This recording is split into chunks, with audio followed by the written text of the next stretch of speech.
أعوذ بالله من الشيطان الرجيم بسم الله الرحمن الرحيم وقال الملك ائتوني به فلما جاءها الرسول قال ارجع إلى ربك فاسأله ما بال النسوة التي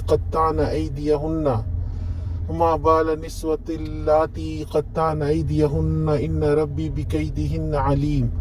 بادشاہ نے کہا اسے میرے پاس لاؤ۔ میں جب شاہی فرستادہ یوسف کے پاس پہنچا تو اس نے کہا اپنے رب کے پاس واپس جاؤ اور اس سے پوچھ کہ ان عورتوں کا کیا معاملہ ہے جنہوں نے اپنے ہاتھ کاٹ لیے تھے، میرا رب تو ان کی مکاری سے واقف ہی ہے۔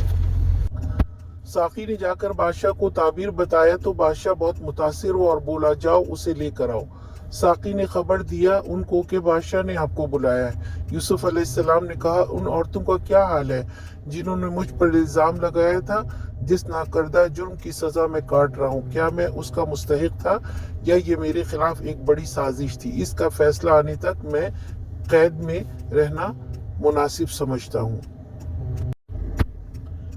یہاں ہم دیکھتے ہیں کہ عام حالات میں کسی قیدی کو رہائی کی خبر ملے تو وہ سر پٹ دوڑتا ہوا جیل سے باہر آنا چاہے گا، خواہ کوئی بھی آزاد کرے، مگر یوسف علیہ السلام ایک نبی تھے۔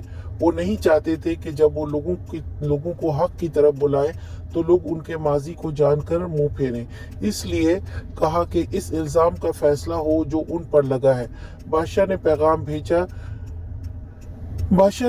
بھیجا ہے، وہ بھی ایک بڑے عہدے کے لیے، مگر یوسف علیہ السلام نے عزت و وقار کو آزادی سے اہم سمجھا۔